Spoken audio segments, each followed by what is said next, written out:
Information shared on the following program is for general information purposes only. It does not constitute legal, tax, investment, or other advice, nor is it intended to recommend any particular investments, products, or financial instruments.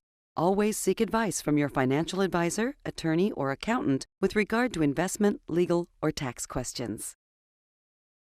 What if you just found out that $2 lottery ticket you purchased the other day snatched you a cool $2.5 million? What would you immediately do with such newfound money? Well, be careful how you respond until you watch the rest of this show. Welcome to the only show in the country dedicated to helping savers worry less about money, the WorryFree Retirement, with your host, nationally recognized retirement specialist and six-time author and fiduciary, Tony Walker.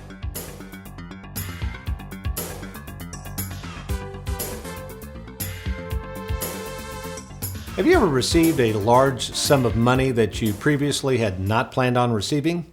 You know what I mean. Maybe it was a large gift from a family member, an unexpected inheritance, a large bonus from work, a huge settlement, or a buyout from your employer, and yes, even winning the lottery. The question always arises after such an unexpected windfall of cash is this: what are you now going to do with it? And here's the kicker: are you better off with it or without it? Well, the answer to this question might just surprise you, so stay tuned as we cover today's topic of something I call found money. Well, welcome folks to the WorryFree Retirement, and yes, I am that little man in the sweater vest, found money specialist and fiduciary, Tony Walker, and today we will cover one of the most awkward and sometimes most coveted concepts around, that of hoping to receive large sums of money, but in the end, finding out that this money can sometimes be more of a curse than it is a blessing. But before we find out more about this real-world dilemma, let me introduce two folks in the WorryFree production studios who I just found working hard to produce today's show: America's favorite financial sidekick, Mr. Aaron Orander, and Louisville, Kentucky's most laid-back graphics artist, Mr. Derek Hudson.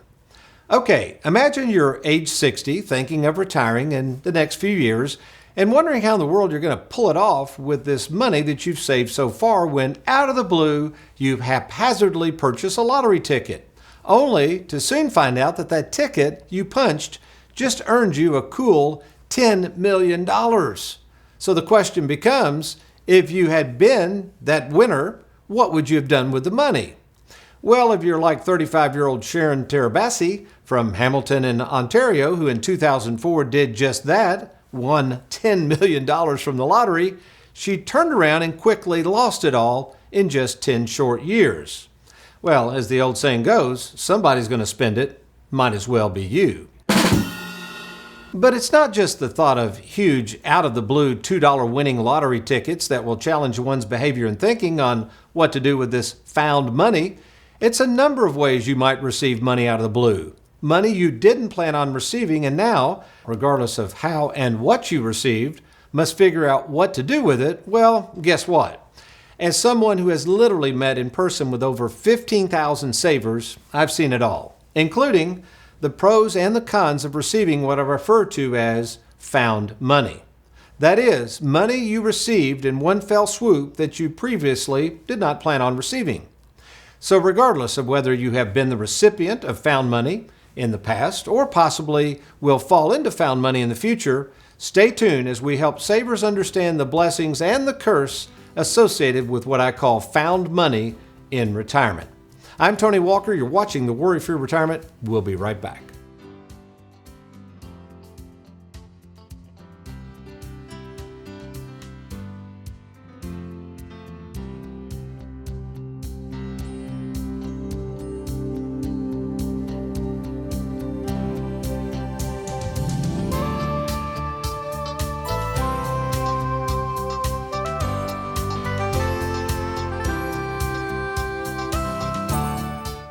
With the uncertainty of the stock market, our nation's debt spiraling out of control, and inflation running rampant, now may be the best time to consider moving your 401k to safer territory.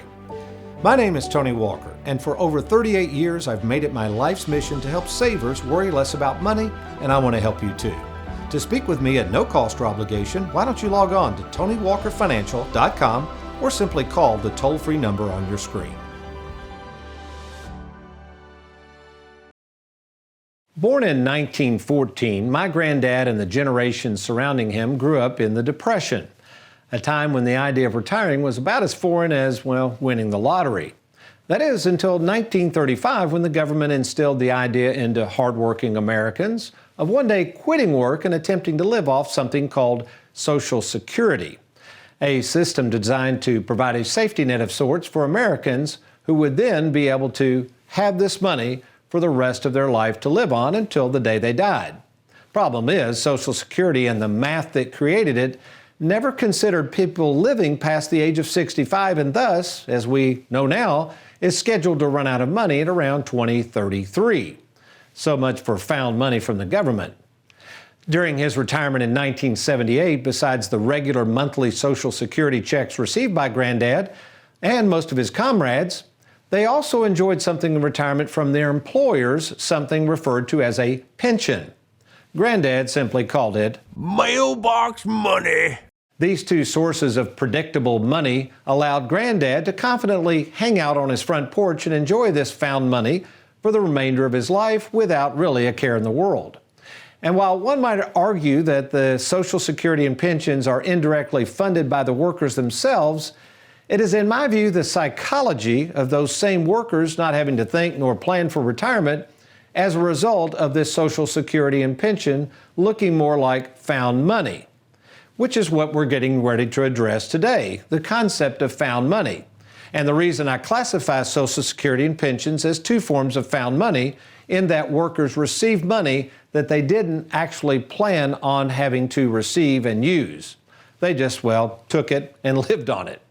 So besides Social Security and pensions, what other forms of found money might someone receive? Well, there's the idea of a gift, an inheritance. We also have things like company bonuses, the sale of property, and yes, even winning the lottery. Oh, speaking of hitting the lottery, I remember while working on my first book back in 2003, The WorryFree Retirement, I was contacted by a nice couple who asked for a meeting with me to discuss their finances. After sitting down with them, I quickly discovered that some 14 years prior to our meeting, they had been awarded $2.5 million for winning the lottery. When I asked why they wanted to see me, their response was that the $125,000 per year they had been receiving had only about 6 years left until the money would stop. Still confused as to why they needed my help with such a windfall of cash, they said two things that I'll never forget. One, they said that they never realized how much taxes they would have to pay on these winnings. And secondly, they didn't realize how quickly time would go by and how much money they would actually spend. In other words, they did not save a penny, and seeing as though they had both quit their jobs, they knew they were in trouble now that they were in their 60s. You see, found money can do that to the best of us. That is, because as we go back to our definition of found money, it's this. It's money we receive that we didn't plan on receiving, and that's the key word. Most people with found money don't have a plan. So without a plan on what to do with found money, you then have only three available choices of what to do with this newfound money. Number one, you can spend it like our lottery winners. Number two, you could give it away, which incidentally, apparently they gave away a lot of money not thinking about one day this money running out. And finally, you could simply save it, which obviously and unfortunately they did not. But since most of us are not going to be lottery winners and have no need to worry about such a thing of a large windfall of cash, we can easily land money from other places that we haven't talked about, and that's what this show is going to talk about today. I'm starting to see more and more people who are receiving money or getting ready to pass on money, large sums of money, to their children, something my granddad never had to worry about. And there's basically several sources, but the two main sources are the 401k plans that have generated so much wealth for people of today, and secondly, the value of appreciated property that will one day have to be either given now or given later. So when we come back, I've got an interesting scenario coming up. It's an actual case that I worked on where a widow contacted me in her late 70s with all this found money and had no idea what to do with it. Coming your way soon on the Worry-Free Retirement, we're going to talk about our philosophy of live well, die broke, and how it can help you worry less about money. I'm Tony Walker. I'll be right back.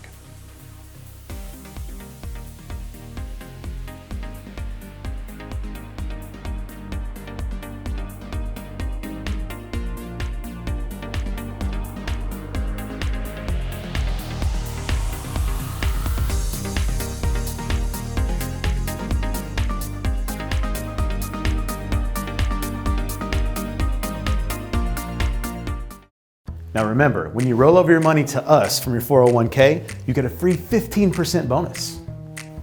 Free money? That sounds too good to be true. No, there's no catch. So, what are your fees? No, not fee, free. What do you think? I think we need a second opinion. Don't leave your retirement to chance. Get a second opinion from TonyWalkerFinancial.com. Welcome back to the Worry-Free Retirement Hour. Tony in the Trenches comes to us from our own Aaron Orander, who upon researching articles for today's show stumbled across this newfangled financial designation called a Certified Financial Fiduciary. Apparently, for only $1,600, any advisor worth his or her weight in gold can needlessly spend their hard-earned money to become certified in something that, quite frankly, already exists, called a fiduciary.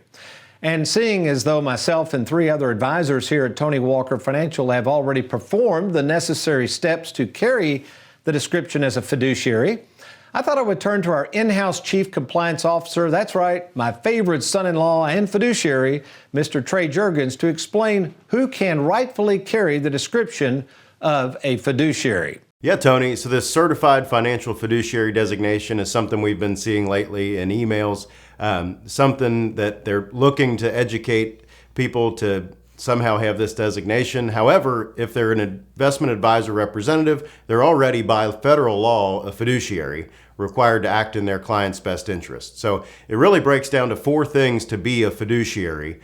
First is registration. Are they registered appropriately with the SEC or the state? Are they licensed correctly? For example, having passed the Series 65 exam. Disclosures, are they providing you the appropriate ADV paperwork, Form CRS, to let you know any compensation they might be receiving or any conflicts of interest?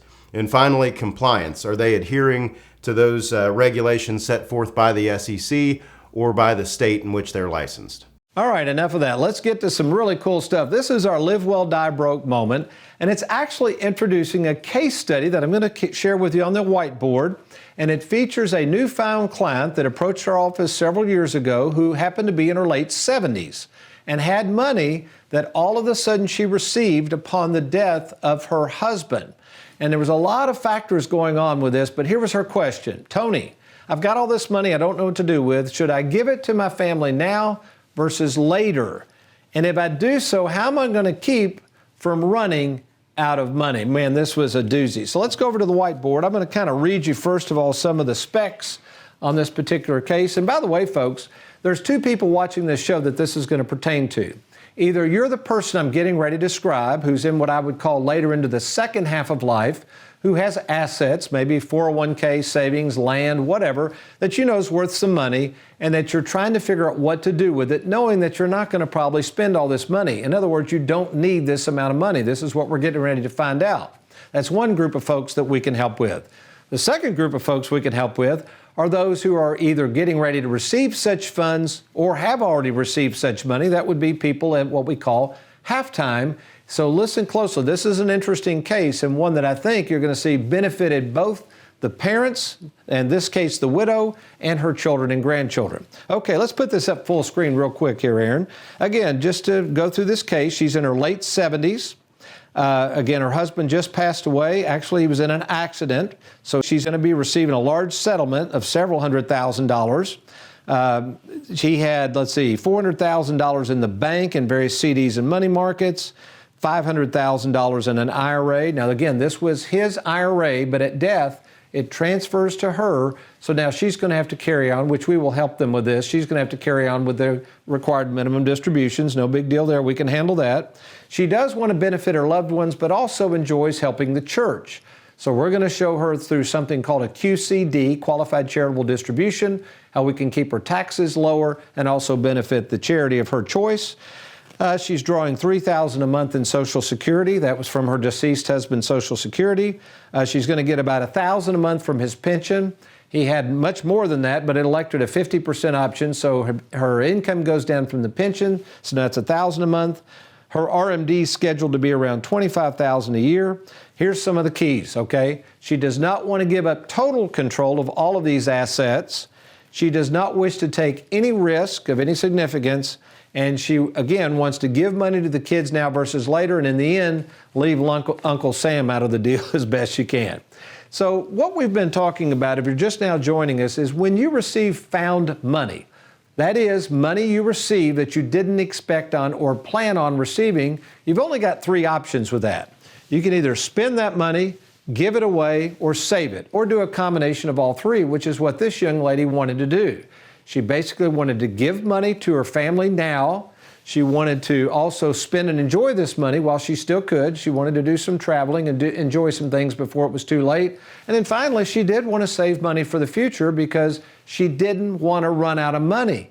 I mean, let's face it, somebody in their late 70s with a long life expectancy, she could be around another 20 or 30 years. In fact, I noticed this, put this up full screen, Aaron.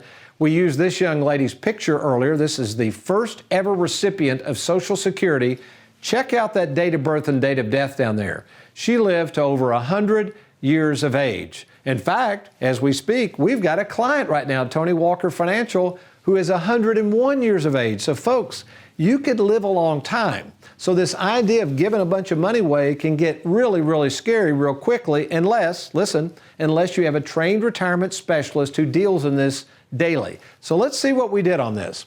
Okay, so there were several assets to be concerned with, but basically what we did, just to help her understand how we were going to do this, okay, I divided up her assets into three categories. And literally I said, ma'am, here's what we're going to do. We're going to have an asset category where we're going to put some money over there for you to spend and enjoy it while you still can. We're going to have an asset category that every year you can make a decision on this. You don't have to, but we're going to make a decision to give money to kids, grandkids, and charity. We'll make a determination on this once a year. Folks, you don't commit to this to your kids and grandkids and say, hey, kids and grandkids, I'm going to be giving you a bunch of money every year. Don't do that because things can change.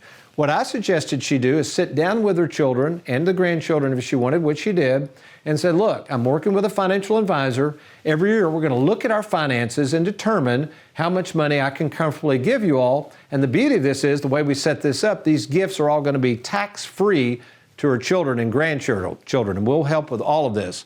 And finally, the save money, all right, that's that beloved annuity. Why do we want the annuity out there? Folks, the annuity is where we're going to get her beloved mailbox money.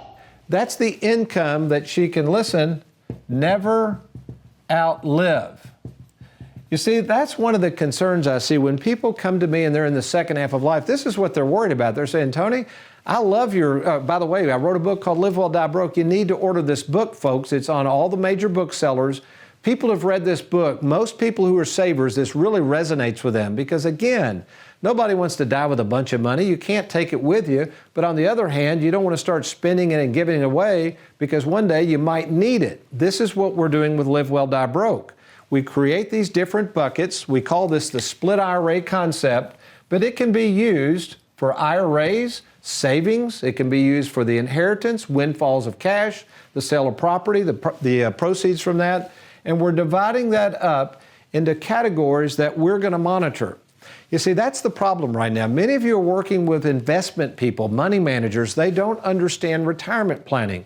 They're not focused on how to use and enjoy and protect this money. They're just still trying to grow it as if you're 40 or 50 years of age. You can't do that in retirement. If you're a saver, you got to safeguard the money. And more importantly, you have to get a written game plan in place from a trained retirement planning specialist such as Tony Walker Financial.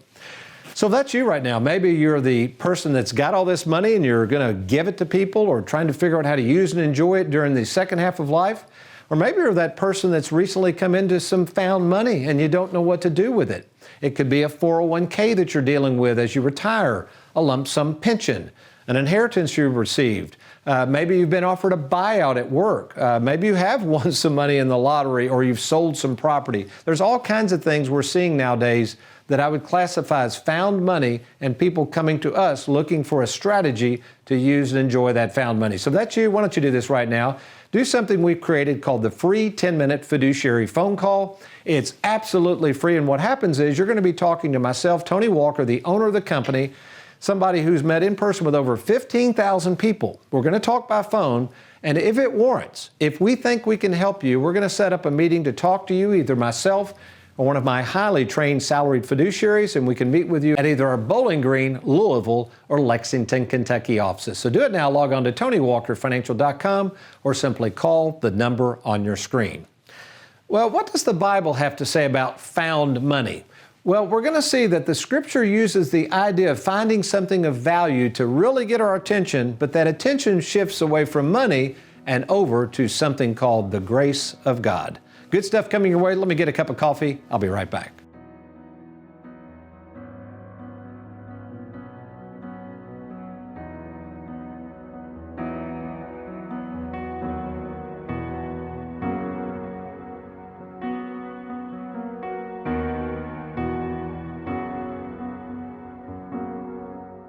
Have you recently retired, been laid off, or offered a pension buyout? Has the company you work for moved, been acquired, or closed its doors forever? And finally, do you have a 401k with a previous employer you'd like to move to safer territory? Then take advantage of this opportunity to move your 401k or lump sum pension to Tony Walker Financial. Let's meet in person to discuss your retirement options. Log on now to TonyWalkerFinancial.com to schedule your free, no obligation appointment. Let us help you today.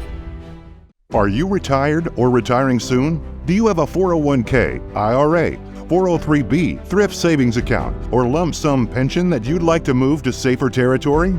Did you know that all the money you see on your 401k statement isn't really yours? Depending on your overall taxable income, the government has essentially a lien on your 401k that can tax as much as 40% of your money when you go to take it out. Tony Walker calls this the 401k tax tumor. For almost 40 years, retirement specialist Tony Walker has helped thousands of savers worry less about money by creating game plans to deal with your tax tumor. Get control of your retirement by controlling the taxes owed on it. Schedule a free meeting to see if you can reduce your tax tumor and provide a guaranteed income you can never outlive. To get started, simply log on to TonyWalkerFinancial.com. That's TonyWalkerFinancial.com.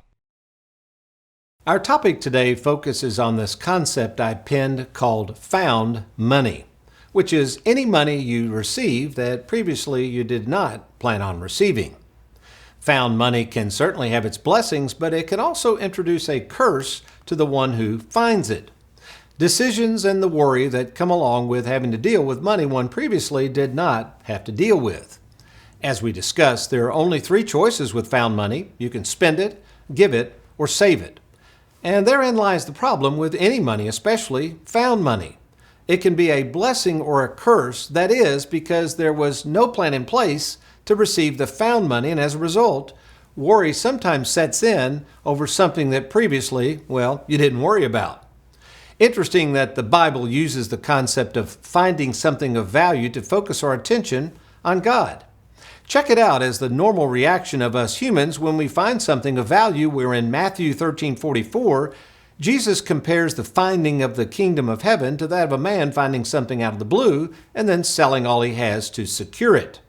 Same holds true in verse 46, where a man finds one great pearl of value and again sells all that he has to acquire just this one pearl. And so, Tony, you ask, what is the point, and what does stumbling across something of great value have to do with my decision of what to do with it? Well, here's the point. In my working and meeting with hundreds of savers who've experienced found money, it is not what you find that is of value, but what you are willing to give up once you find it. You see, what Jesus is describing has nothing to do with money, but with us finding God as He pours out spiritual blessings upon us. Abundant blessings that can be from none other than God Himself. Blessings described in Ezekiel 34:26 as rain coming miraculously out of the clouds and coming down to shower us with His grace. Such blessings of abundance and life providing waters are evidence of God's grace and the most valuable possession we can find, a precious pearl that God freely gives to all mankind who might search to find it. In December of 1772, a 47-year-old Englishman and repentant slave trader by the name of John Newton certainly understood the value of God's abundant grace and life-changing mercy when he penned the most recognized spiritual hymns of all time, Amazing Grace. As these simple lyrics remind us, like Mr. Newton, I too was once lost, but now am found, was blind, but now I see. It is a miraculous showering of blessings to discover that a lost soul, yes, even a humble and lost soul wearing a sweater vest, could be found and rescued by a God that is so ready to pour out His grace. Makes me think about selling all that I have, if you know what I mean, but fortunately, armed with God's grace, I don't have to. So what does this found grace of God have to do with you, me, and our money? Well, I would say everything. Because in the end, seeing as though we all die broke and cannot take this stuff with us, the one thing we're reminded of is that there is only one possession we do have, and that we can take with us when this life here on earth ends. It's a valuable pearl, valuable more than anything, and that is our faith in God. So friend, the next time you stumble into some found money, remember whether it's money you've worked hard to get or found money that fell into your lap, it's still just money. This temporary tool to be used and enjoyed during this temporary journey we call life. In the end, our most valuable possession is not money, but our faith in God. And that's some good news you and I can take to the bank. Amen? Well, speaking of finding something of value, I've got some good news, and to find out, that is, if we can be of help to you, and this comes to you at no cost or obligation. We call this the free 10-minute fiduciary phone call, and it is that period of time of discovery that you and I can talk by phone to see if we at Tony Walker Financial can be of help to you. Whether it's what to do with your 401k plan, how much you'll need in retirement, when to start drawing Social Security, and yes, even to do what to do with some of that found money you might have just received or could be receiving soon. As fiduciaries, we are here to work in your best interest and to be sure that we are doing everything possible to make sure that the money you have is working for you.